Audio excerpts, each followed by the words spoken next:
This is crazy because unless your kids have access to credit cards, most don't. So I spend so much of our time and budget really engaging kids and getting excited about what the newest hot toy is going to be. But at the end of the day, they are not the purchaser.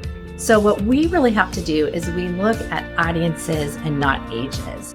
Explore the minds and marketing strategies behind today's winning brands and businesses. Tap into the power of the creator economy with Earned by CreatorIQ. Hi, thank you so much for being on Earned today, Liz Grampp. I'm so excited to see you. Hi, Brit. I am super excited to be here. We're going to have such a fun conversation today. We are going to have a fun conversation. I have really enjoyed getting to know you. I'm really excited to get to know a little bit more about Moose Toys, where you are the VP of Marketing and Comms globally.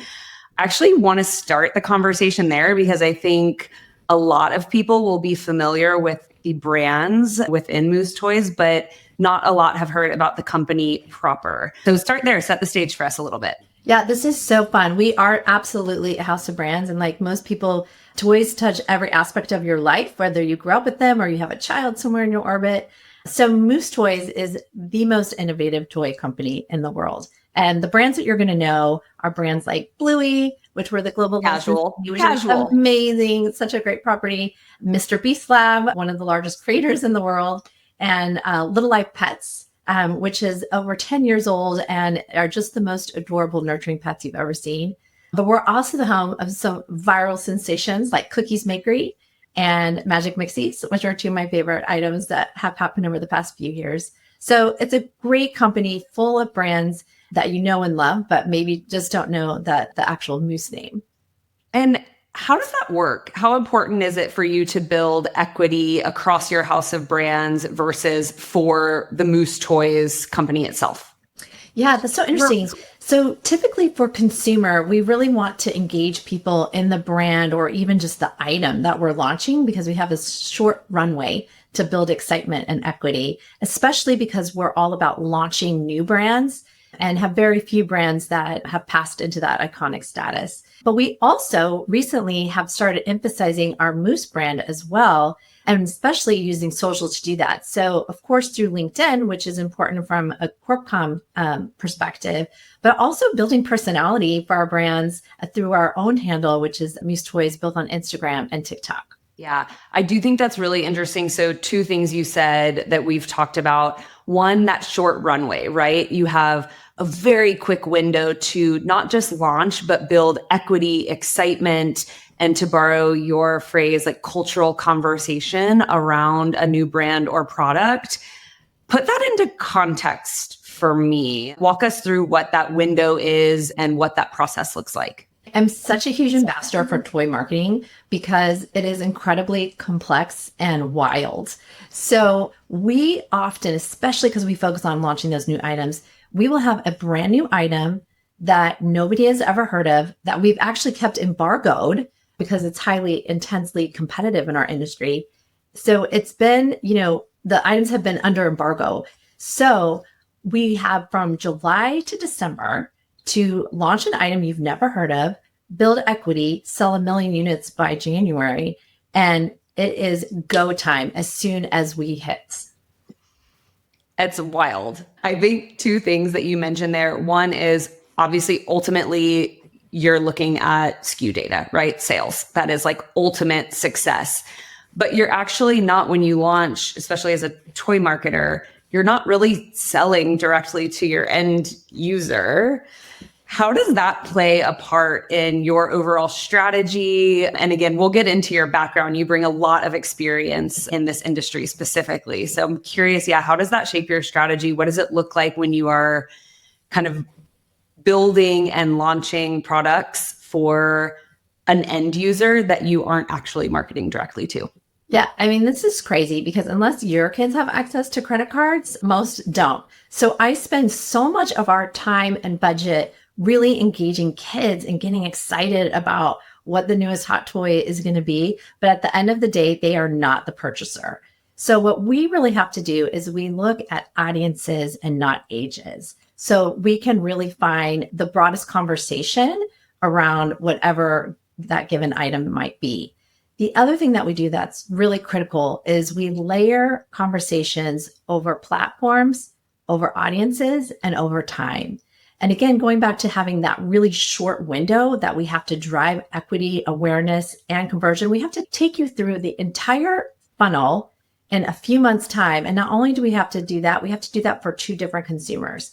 So when a kid gets to conversion, that means they ask mom or dad, hey, I want this toy. Boom, they've converted. We love that. But guess what? We still have to get that caregiver also all the way through that funnel. So with, low price items, it's a little easier because it's under $10. You're like, great, you've been good today. That's an easy decision. When it's a preschool item or it's an item that is more complex or expensive, you really have to spend that time going through that awareness and consideration and then getting to that conversion point. So that layering of the conversations becomes really critical, and we have to do it over both the kid and the parent at the same time.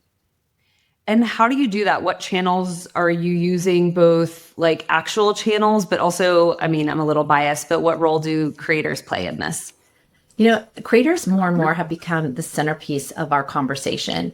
Because in our industry, again, it moves very quickly. We are going to invest a lot in marketing upfront, but as soon as that January timeframe comes, we're done. Like, I never want to talk about that item again. So it's not a long-term equity building kind of plan. So what that means is we are layering and using creators to 10x our impact. So when we start with creator first, which we actually typically do in our plan, we use them to start to build that drumbeat. And even that has evolved over the past few years. We used to start with like the macro YouTuber because it was all about how many subscribers they have. Now we really like to start with the mid and micro and affiliates and just getting people sampled and talking and having fun and being enthusiastic about it. What that does for us is that starts to send signals. And this is where the marketing science comes in. We're starting to send signals to the algorithms on different platforms. So then what we do is layer in our paid media. So then we'll sometimes take that creator content, the UGC content, and use that in a paid campaign. So now that's layered on. So you've got a lot of people talking. Then you're layering on a paid campaign where you can have a little more control over your audience targeting. And then we're amplifying that. Again, remember our double audiences. Then we'll run linear or streaming TV that's kid directed. Different assets, different conversation with them. But now all of a sudden, in a very short amount of time, we've used creators to build buzz, send signals, and then layer in the paid marketing to amplify that. So it becomes a really full flywheel. It's fascinating. I also think I heard a third audience in there, which is the algorithm. I love this idea of like sending the signals to the algorithm so that you're building that momentum both organically and then, to your point, layering it on with your paid targeting to parents, and then also getting the kids excited, because as a parent, that is the moment you're trying to create, is that excitement, right? When something is actually like in hand. It's really interesting with kids even, and talking to them through creators. So, for our younger kids, it's really all about YouTube. And we know that they're there. We want to talk to them in a conversation that's fun and engaging for them. But we also know, especially girls, it's very aspirational. And so while they may or may not be on platforms like Instagram or TikTok, usually their older brother or sister is. So often we're using these platforms that are not truly kid targeted, but we're using them to talk to Gen Z and create that cultural conversation, create that buzz and awareness, especially with items like collectibles, which number one, have a broad age appeal. Like, you don't have to be a child to love to play. Everyone should be able to play. But also it builds that aspirational excitement and trend. And so using creators in that kind of space in our layered plan, it really does trickle down to kids, even though we're not directly targeting them that way. That's interesting. Your YouTube numbers are wild. I think year over year, just for the first half of this year versus last, 4,600% year on year growth in YouTube impressions. YouTube is driving 77% of your total H1 impressions, which is wild. 3,500% year on year growth in YouTube engagements. Talk to me about your YouTube strategy. Ooh, I mean, those are some numbers, right? It's Yeah, exciting. those are some numbers. You know what's so funny is that we like to believe in our little company that we're like the home of YouTube. So one of our brands that many people might be familiar with is Shopkins. Shopkins was a billion-dollar brand, really took the world by storm, little collectible figures. The brand is currently on a hiatus, but we have lots of fans out there that we love to talk with. But what's so interesting is when Shopkins was at its height of popularity around 2015, 2016, YouTube was really just emerging as a space, which isn't that long ago, but it's sort of like a million years ago now.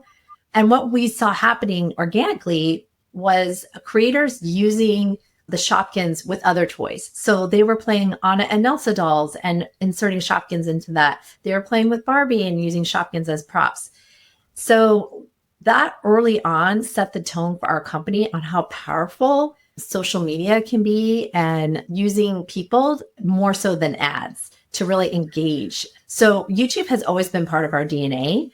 I think what we see happening now on YouTube, again, is a big shift. What we see happening now is short form really taking off. And I'm sure many people who are listening to this also are seeing this on YouTube. YouTube Shorts has been a game changer. It's much quicker. It serves to different audiences. So that's really shifted our strategy as we're embracing that, again, both on our own handles as well as working with creator partners. Yeah, it's really interesting. So earlier this week, I interviewed the head of culture and trends for YouTube EMEA, and she was talking about YouTube formats specifically, and her perspective as someone whose job it is to study the trends happening on YouTube and beyond is that the short form format really gained popularity, not because of attention span, not because of like the brevity of the content, but because of the timeliness, like the ability to create conversation around what is happening now. I think it's really interesting in the context of your business. Again, those really short windows to be super timely, to be super relevant, and to create that volume that you're talking about that is like still directly connecting to the conversations, content, communities that you're trying to engage. So that was in my head when you were talking about YouTube and the role of YouTube Shorts specifically. We also are seeing a lot of, again, audio format. So YouTube being the home of podcast consumption, of YouTube as the new TV. Is that impacting the way you're approaching your YouTube strategy at all? Absolutely. That timeliness is really important. I think that it is about the timeliness in the short form. It's also a great place to weave together your organic and paid efforts. So you're really using the power of own, earned, and paid within that format. So again, it happens quickly, it happens relevantly, and it's served to the right audiences. So that's really important. And then, as we're looking at YouTube, it's an exciting space. And the type of creators who are on YouTube are also starting to evolve. So what we're really interested in now, surprisingly, this is going to sound crazy, is scripted content. So whereas YouTube really, literally in the name, it's YouTube. It started with people, being crazy, being fun, being people. But now it's grown into a huge entertainment platform. So when we look at our core audience of kids, time spent on YouTube is tremendous. It is almost their number one app. Sometimes Netflix still sneaks in there even for kids or Disney Plus, but YouTube is incredibly important as an entertainment platform for them. And what we see starting to emerge with creators is writing that scripted content. So it is a very engaging story. So the next, we're kind of in the now, but the next is how are brands partnering with scripted content in a way that's really still authentic and relevant and organic, not commercial, but a little bit more polished maybe than it has been in the past. It's not about an influencer taking a break and doing an interstitial of your product and then going back to their story. It's like, how does the product authentically relate to that storyline? And I think that's where brands are going to win as YouTube continues to evolve, is really creators have changed the world of marketing because it's about authentic voices. And everyday people trust people and they want to hear from real people or people that they admire. So that authenticity always has to be at the heart of it. But when you find a brand connection that works really well with the scripted content and it's just seamless, That to me is really the next place that advertisers and marketers and brands should go. That's really interesting. I think especially your perspective from, you're the home of Bluey, Mr. Beast Labs. So again, biggest creator on YouTube, one of the most popular series that exists today and maybe ever. I think that's a really interesting, like unpacking the complexity of your house of brands. So you have brands that you own, that you build and launch as homegrown. You have brands that you acquire and bring into the house of brands. You also have licensing deals. Can you talk to me a little bit about the complexity of that ecosystem? Yeah, this is so fun. I mean, this is again why I love my job and why Moose is such a wild and fun company to work for. In my background, I also came from big companies like Mattel, and I worked on incredible IP heritage brands like Barbie and Scrabble, which are beautiful and so fun and so interesting. But on the flip side, when you are working for a mid-sized toy company, we are always in launch mode, and it really is a mix of IP and licensed brands. So what we try to do is we nurture our own IP because we're wildly creative. And so in that case, we would take something, and like a Magic Mixies is a great example of this, where we had an item you've never heard of. We did a tremendous amount of work to build equity very quickly, but it's all about showing off the features of that item and getting people really excited about that. And how can we do that quickly and with the most amount of impact?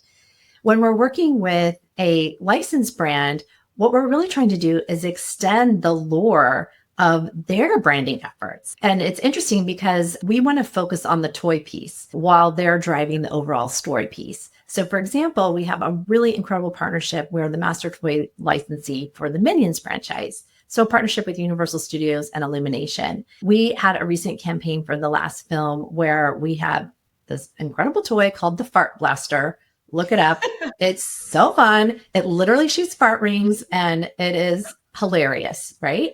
And so number one, this is where Moose comes in because we are the only company in all the years that the Minions franchise has existed that actually made a working fart gun that smells and has fart rings, like actual like smoky rings come out, right? So that's us being our Aussie audaciousness. That's what we bring to the table. From the marketing side, they have an incredible cast and they have an incredible ability to market because of the reach that they have and the scale that they have. So what we did is like hook into that. So we utilized their content day to get content with the cast. We had Steve Carell going on national television talking about the Fart Blaster. It ended up on the Today Show with Jenna and Hoda. So it's that where we are taking what the brand wants to do and really partnering with them to execute that in the toy space. So it becomes complementary to their overall plan, but at the same time drives that item. Like we need people to buy the Fart Blaster. So it was like farts all day long. I mean, I think you just sold two more. I have a 3 and a 5-year-old boy who like, I can hear in the back of my head being like, yes, we need that. 100% you need it. You do. I do love that Aussie audaciousness is something that you touched on. So an Australian company, Moose Toys. How else do you bring that in? You've mentioned like the wild creativity, the fact that you're able to be bold and take risks, a la launching a fart gun. How else do you bring that into like the way you work, the way you lead, the way the company supports that kind of wild creativity and innovation? Yeah, I think at our heart, we are disruptors and we are a family-owned company. So those values really shape how we approach business.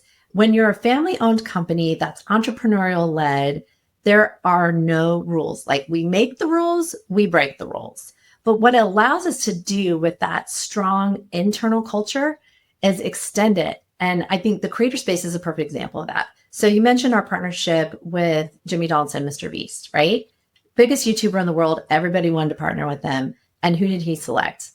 A little toy company from Australia. We also have an incredible partnership with Mark Rober with those products on the way to launch soon. And we have great partnerships with, for example, Jordan and Salish Matter, which they're just so fun and really on the rise with young kids. So in all these different spaces, and whether you're a macro creator or micro creator, that disruptive mentality allows us to recognize that creators are driving entertainment. We were talking about this earlier. So how can we partner with them more so than just in our world, we'd call it label slapping. We're not just going to take a toy and like put your picture on it. And it's like all of a sudden it's a Mr. Beast toy. But how are we bringing Mr. Beast's world to life and extending his brand? So that disruptive personality, that family-owned personality allows us to connect with creators and do what creators do best. We don't put a lot of rules around them. We let them come to us and say, this is my vision for how I want to either expand into the toy space. This is how I think my content resonates. And it really is like bringing them into our family and then giving them free reign to be as wild and crazy as we are. That gives us success because we see a lot of companies who are trying to partner with creators put a lot of rules around them or say it has to be done this way, or the timelines are really long, or we could never do it that way. That's just not our personality. We really bring you into the family and let you go wild. So I want to talk a little bit about rules because I hear you, like you make the rules, you break the rules. But I think one thing that we're seeing a lot from across our customer base, which I would imagine is so baked into the DNA of what you do, is brand safety and suitability. How do you ensure that the creators you're partnering with, the content that they're producing, that you're co-producing is kind of safe for an audience like yours? Can you walk me through the guardrails that you put on brand safety, the approach that you've taken, and what it means at Moose to be brand safe? Yeah, absolutely. This is something I'm really passionate about because at the end of the day, we are talking to kids, whether we're, our product is made for kids. So I've talked a lot about how we talk to different audiences, but ultimately we're a family-owned company and we are for families. So brand safety is paramount, not only in keeping our brand safe from being up against inappropriate content, but also how we approach marketing to this sensitive audience. So we have incredible industry partners. So for example, in the paid space, we make sure that our media distribution is through kid-safe platforms and is well moderated. So Super Awesome, for example, is an incredible partner that really ensures anytime an ad is placed, it is in relevant contextual places. So especially you can imagine the YouTube environment. So that's one way. I think another way, honestly, is using CreatorIQ, and that data and intelligence has gotten so much more sophisticated over the last few years. It's become an incredible tool in our toolbox. So what we're doing is we do look at audiences, not ages. So we want to make sure that whomever we're partnering with, for example, has really broad appeal. But beyond that, we're then digging in and reviewing their content. And with a platform that's so easy to go into, it's less manual. Like before you had to sit there and watch everything or scroll way down in their feed. We can just aggregate that now and we can do a great content review. Other things we do is in the platform is we look at other brands that those creators have partnered with. And even if it was a long time ago, is that a brand that's kid safe, or are they using language that is appropriate? So we really try to use all the tools in our toolbox in order to accomplish those two goals, keeping our brand safe so it's not in any negative or controversial content, but also keeping our consumer safe, which is the most important part. Yeah. Okay. So from one kind of tough topic to another, measurement. You talked a ton about creating these cultural conversations, making sure that you're hitting all of your audiences. Obviously, sales is the end all be all. How do you get there? How do you connect the efficacy of a lot of this kind of more top of funnel work that you do, like the acceleration of these cultural conversations, and sales? What comes in the middle? Yeah, it's so funny because, again, our industry is an industry that's been around for a really long time, and marketing has changed so much in that time. So the idea of sales measurement is so important because it literally was the only data point we could get, right? You make your product, you make a TV commercial, literally an old school TV commercial, it runs, and then you measure how much it sells. And that was your lift. That was all the data we have. Our industry has traditionally been data blind. And part of that also is because, again, our core audience of children, data is not collected on children, nor should it be. So we have to be very smart about using metrics that can help us put together a whole picture. So at the end of the day, POS is all that matters. It is sales. That's all that matters. And so if my team and I don't help the company deliver that sales goal for the year, then we didn't we didn't do our job and nothing we did worked, so to speak. So the other things that we're doing though is shifting to areas that help us measure how strong our activities are. So EMV is a perfect example of that. And we have really learned through our partnership with CreatorIQ and also had incredible meetings with our top to top leadership, actually learning and discussing how we can use that more effectively to measure our success. So we have shifted away from looking at, for example, subscriber counts to looking at engagement metrics. What does that look like? How can we measure that? How are we evaluating someone that we want to partner with, not based on what their reach is, but how active their audience is? So that kind of data helps us. So then what we're doing is putting together a whole picture. Here's the POS at the end of the day. Literally, we'll do these postmortems. We will take a look back and say, when did the item launch at retail? When did linear and streaming start? When did digital start? When did creator start? And what is the layered effect? Remember, we talked about our layered plans over audiences, platforms, and time. So we'll put that all down literally in an Excel, and we can tie back all those marketing activities. And then, of course, we also use attribution models, right? So we have a great media agency who helps us with attribution modeling and media mix modeling. So every tool in the toolbox becomes a piece of the puzzle, and putting it all together, it's incredible what you can learn. So we have learned, for example, that we see the biggest lift in POS about 6 weeks after we start marketing. So what that insight has led us to is we actually start creator marketing 3 to 4 weeks before our product is ever on shelf. And that's like not conventional wisdom. Usually you're like, you don't market until you can drive someone to buy it, right? That's crazy.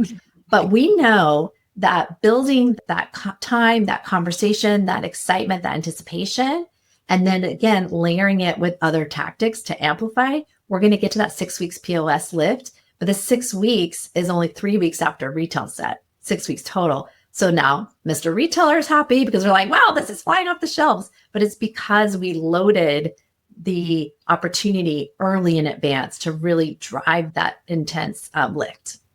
Yep. It's also, you just mentioned a fourth audience, retailers. Oh my gosh.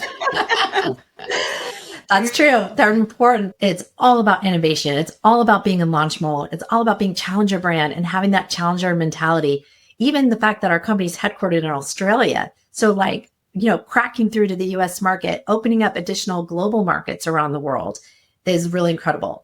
And the company has more than doubled in size since I joined in 2020. So we have an incredibly strong growth trajectory. And it is about building brands while keeping that wild imagination, that entrepreneurial spirit. So how we're doing that is one, taking brands in our portfolio and turning them into evergreen. So Little Live Pets is a great example of that. Little Live Pets really is something that people have grown up with. It is an evergreen brand. So how do we nurture that and keep it healthy and keep it long-term? Different kind of marketing versus Gooey Gooey, for example, is one of our own IP brands that just launched this summer. It is about slime play. It's really fun. Yeah. Gooey Gooey was based on the insight that young girls are really aspiring to beauty brands. Like we've all heard of that Sephora teen, right? And while we love that, as a family toy company, we want girls to stay girls and enjoy their girlhood and really play with toys and not makeup.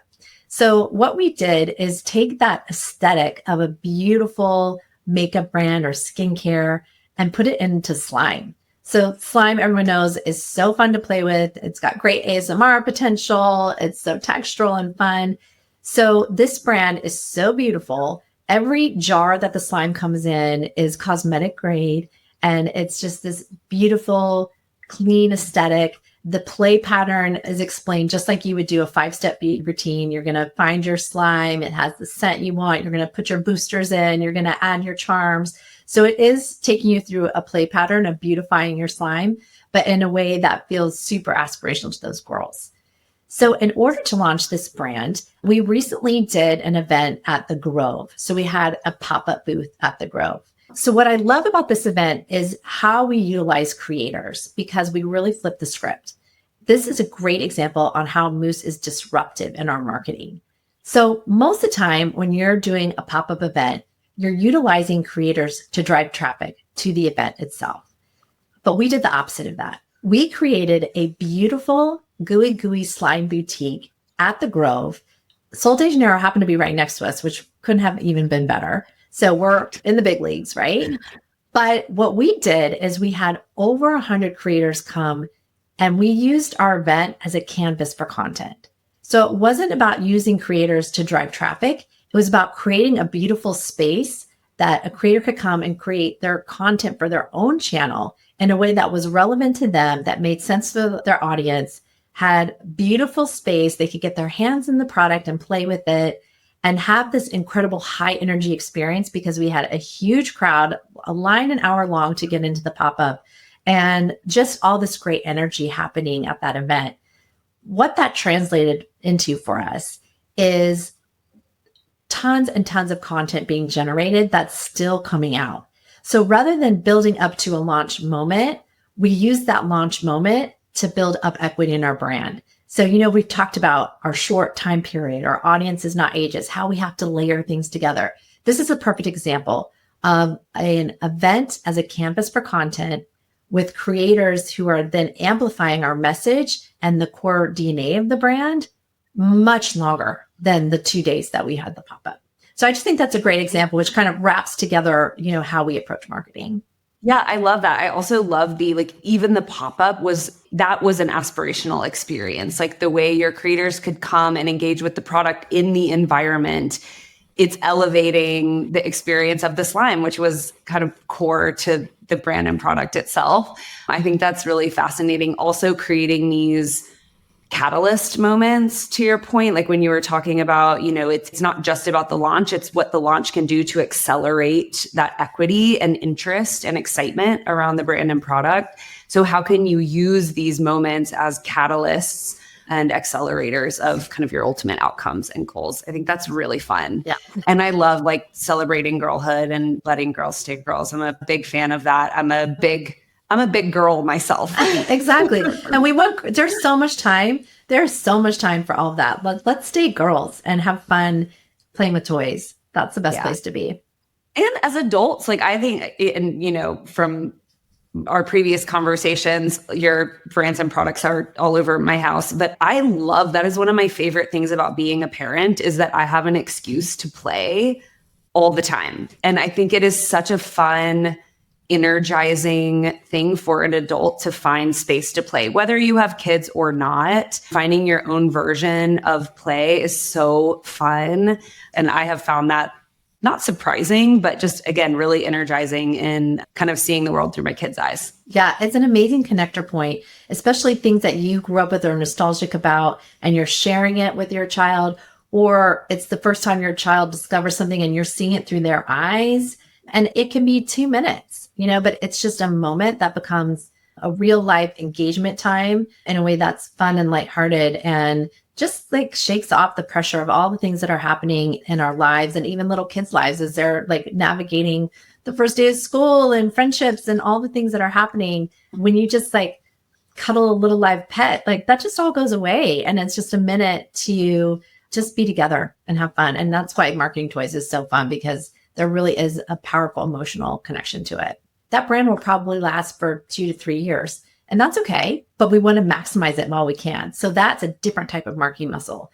So I think when you're looking at the overall company of Moose, it's really about building a portfolio of iconic owned brands like Little Live Pets, really strong role player brands like Gooey Gooey as an example, developing entertainment, which for us means creator, and then licensed partnerships, which would be partnering with studios and different types of other entertainment brands.